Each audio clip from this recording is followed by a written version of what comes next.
Next হচ্ছে cytokinesis. Cytokinesis কি?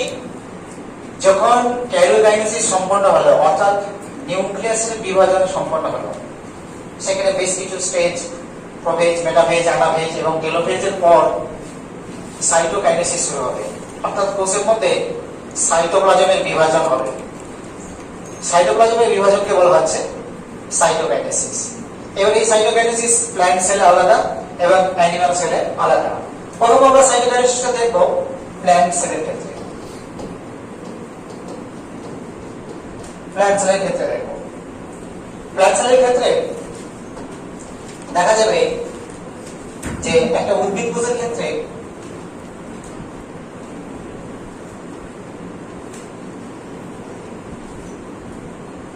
এটা হচ্ছে কোষ প্রাচীর, তার ভিতরে আছে কোষ পর্দা,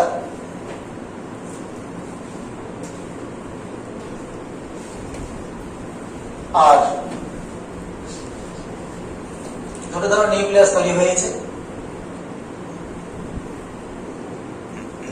এবং ওর মধ্যে ক্রোমোজোম গুলো সূত্রাকার অবস্থায় আছে।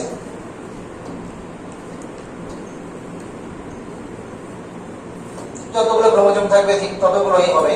আমি এখানে সামান্য দিলাম।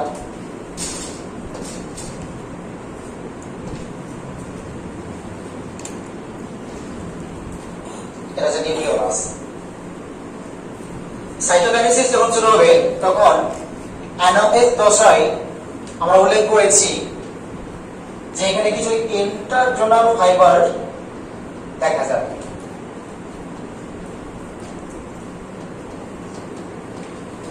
Interzonal fibre, interzonal fibre. এই ইন্টারজোনাল ফাইবারের সঙ্গে গলগি ভেসিকল, গলগি বডি তোমরা যেটা পড়ছো সেল চ্যাপ্টারে, সেখানে দেখবে যে গলগি বডির অনেক পার্ট রয়েছে, সিস্টার্নি, টিবিউল এবং ভ্যাকুল এবং ভেসিকল। খুব ক্ষুদ্রগুলো হচ্ছে ভেসিকল আর বড়গুলো হচ্ছে ভ্যাকুল। তো গলগি ভেসিকল গুলো, গলগি ভেসিকল গুলো জমা হবে কোথায়? বিষুমধ্য বরাবর, যেখানে ইন্টারজোনাল ফাইবার আগে থেকে উৎপন্ন হয়ে আছে, ঠিক ওরই সঙ্গে গলগি ভেসিকল গুলো জমা হবে। এই ভেসিকল গুলোকে আর একটা টার্ম দেওয়া যায়, সেটা হচ্ছে ফ্যাগোজোম। ফ্যাগোজোম বা এটাকে আরেকটুকু বলা যায় যে যেগুলো খুবই ক্ষুদ্র ক্ষুদ্র ভেসিকল, ছোট ছোট ক্ষুদ্র ক্ষুদ্র ভেসিকল একসঙ্গে সংযুক্ত একটু বড় ভেসিকল গঠন করলো, তখন একেও ফ্যাগোজোম বলা যায়। তো গলগি ভেসিকল বা ফ্যাগোজোম ইন্টারজোনাল ফাইবারের সঙ্গে সংযুক্ত হবে, হওয়ার পর এদের সঙ্গে যুক্ত হবে ক্যালসিয়াম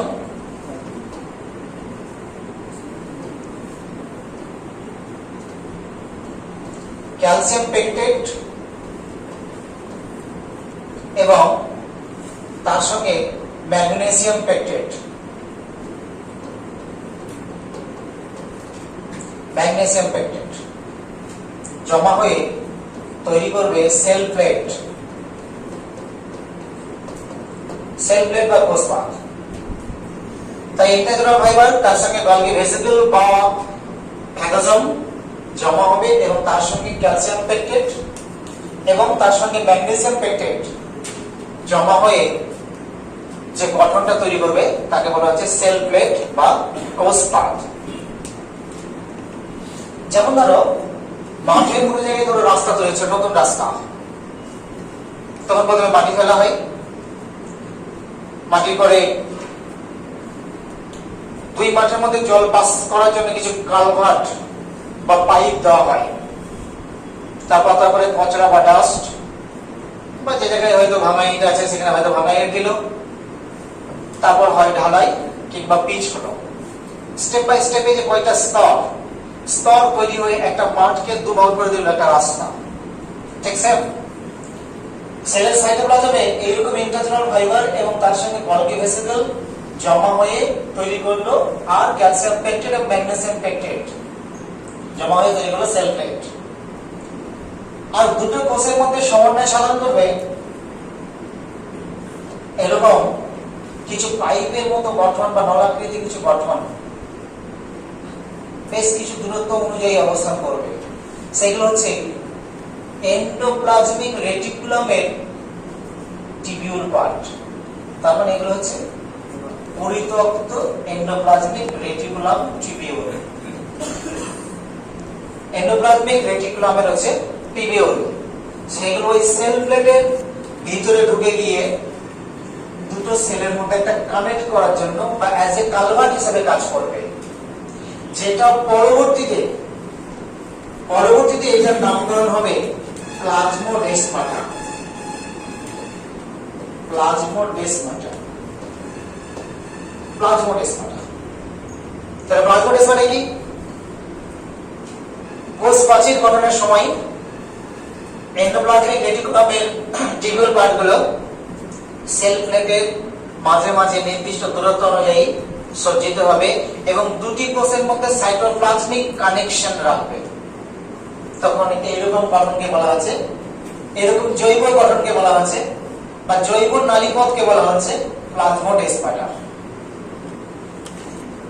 আর যে ভেসিকলগুলো জমা হয়েছিল সেই ভেসিকলগুলো এক সময় আস্তে আস্তে পরপর সংযুক্ত হয়ে একটা পর্দা গঠন করবে। তাহলে এই ভেসিকলগুলো হয়ে যাবে পর্দা, কোষ পর্দা। তাহলে ভেসিকলগুলো এক সময় পরপর সংযুক্ত হয়ে কোষ পর্দা গঠন করবে। আর এই যে ক্যালসিয়াম পেকটেট এবং ম্যাগনেসিয়াম পেকটেট জমা হয়ে যে সেল প্লেট গঠন করেছিল, এটা আরো কিছু সময় পর ভৌত পরিবর্তনের মাধ্যমে এটা একটু অন্যরকম গঠন তৈরি হয়ে যাবে। তখন এটাকে বলা হবে মিডিল পর্দা বা মিডিল ল্যামেলা।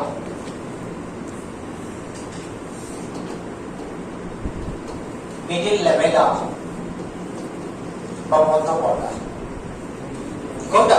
যেটা সেল প্লেট ছিল, যেটা সেল প্লেট গঠন করেছিল ক্যালসিয়াম পেকটেট ম্যাগনেসিয়াম পেকটেট সংযুক্ত হয়ে, সেটা ভৌত পরিবর্তনের মাধ্যমে ওইটা হয়ে যাবে মিডিল ল্যামেলা বা মিডিল পর্দা। ওকে,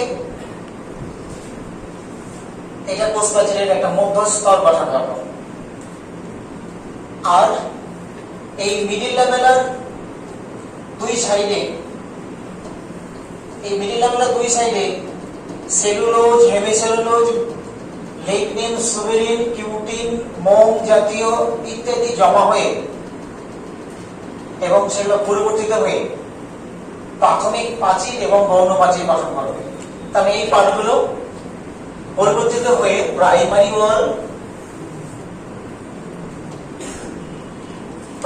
ওয়াল এবং সেকেন্ডারি ওয়াল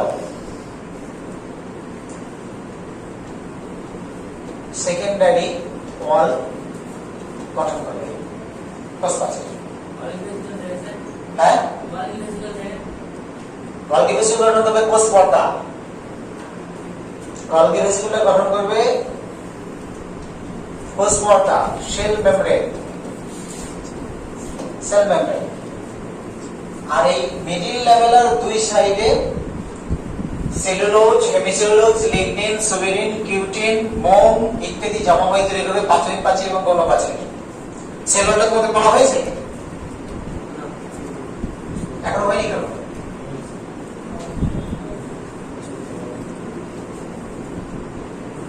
এটা একটা ধরো উদ্ভিদ কোষ, এটা একটা উদ্ভিদ কোষ।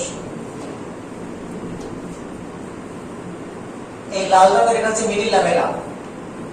তার ভিতর দিকে যে গঠনটা থাকবে সেটা হবে প্রাথমিক প্রাচীর বা প্রাইমারি ওয়াল।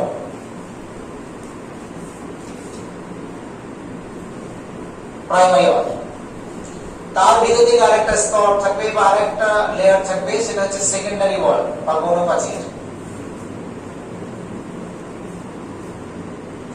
এই গৌণ প্রাচীরের ব্যাপার দুটো স্তর থাকে, S1 এবং S2। তাহলে এটা একটা উদ্ভিদ কোষ, এটা একটা উদ্ভিদ কোষ।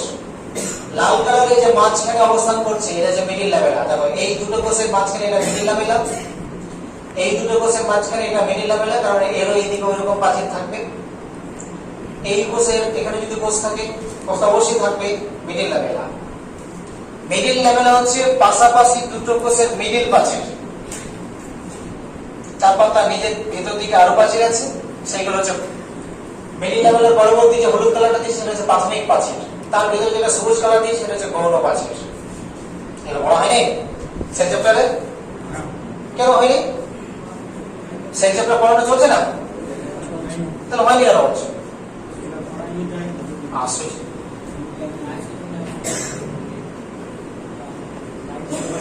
ধরো একটা জায়গা দুজন ভাগ করে নিল, তারা বললো যে আমরা জায়গা মাঝখানে ছাড়বো না, বা হয়তো ছেড়ে দিল, গলি, একটা গলিপথ তৈরি করলো। গলিটা হচ্ছে মিডিল ল্যামেলা। তাহলে একেও প্রাচীর দিতে হবে, একটা প্রাচীর দিল, এটা হলো ওর প্রাথমিক প্রাচীর, এই একটা প্রাচীর দিলে এটা হলো ওর প্রাথমিক প্রাচীর। প্রাচীরের ভিতর দিকে ধরো প্লাস্টার করলো, সেটা হলো গৌণ প্রাচীর। বুঝে গেল? এবার প্লাস্টারের উপরে রং চাপালো, সেগুলোকে আবার ওইগুলো গৌণ প্রাচীরের স্তর ধরা যেতে পারে। গৌণ প্রাচীরের দুটো স্তর আছে, এসন এবং এস। ওকে, এগুলো হয়নি কেন? তাহলে এইভাবে মিডিল ল্যামেলা তৈরি হবে সেল প্লেট সাইডে, তারপর তার দুই দিকে সেলুলোজ এবং হেমিসেলুলোজ জমা হয়ে তৈরি করবে প্রাথমিক প্রাচীর। তারও ভিতর থেকে হেমিসেলুলোজ, লিগনিন, সুবেরিন, কিউটিন এগুলো জমা হয়ে তৈরি হবে গৌণ প্রাচীর। সেলুলোজের তিনটে গঠন: মিডিল ল্যামেলা, প্রাথমিক প্রাচীর আর গৌণ প্রাচীর। মিডিল ল্যামেলা হবে দুটো সেলের মাঝখানের প্রাচীর, আর প্রাথমিক প্রাচীরের গৌণ প্রাচীর হবে ওই সেলের ভিতর দিকের গঠন। এইভাবে একটা উদ্ভিদ কোষের সাইটোকাইনেসিস সম্পন্ন হয়। ওকে, উদ্ভিদ কোষের সাইটোকাইনেসিস যে টোটাল প্রসেস আমরা দেখলাম, সেই প্রসেসের মধ্যে যদি সাইটোকাইনেসিস না হয়, অর্থাৎ মাঝে যদি প্রাচীর কিংবা কোষ পর্দা না ঘটে হয়, সেটা প্রাণী কোষের ক্ষেত্রেও শুধু ক্যারিওকাইনেসিস হয়ে গেল, দিয়ে কোষটা স্টপ হয়ে গেল। তারপর ধরো এটা একটা ক্যারিওকাইনেসিস হয়ে গেল, এই দুটো নিউক্লিয়াস গঠন হয়ে গেল, কিন্তু সাইটোকাইনেসিস হলো না। সাইটোকাইনেসিস যদি না হয় তাহলে একই কোষের মধ্যে একাধিক নিউক্লিয়াস দেখা যাবে, যেটা আমরা প্রথমেই আলোচনা করেছি। টাইপ অফ মাইটোসিসের প্রি নিউক্লিয়ার ডিভিশন বলে একটা পর্যায়ে আমরা উল্লেখ করেছি। সেখানেও বলেছিলাম, আর একবার বলছি, যে যদি দেখা যায় যে সাইটোকাইনেসিস হলো না, তাহলে একই কোষে একাধিক নিউক্লিয়াস দেখতে পাবো। তখন এই ঘটনাকে বলা হয়, প্রাণী কোষে বলা হয় সিনসাইটিয়া। সিনসাইটিয়া প্রাণী কোষে বলা হয় সিনসাইটিয়া। উদাহরণ পেশি কোষ, হৃদ কোষ, এর হচ্ছে উদাহরণ। আর উদ্ভিদ কোষে এইরকম সেম কন্ডিশনকে বলা হয় সিনোসাইট। উদ্ভিদ কোষে বলা হয় সিনোসাইট।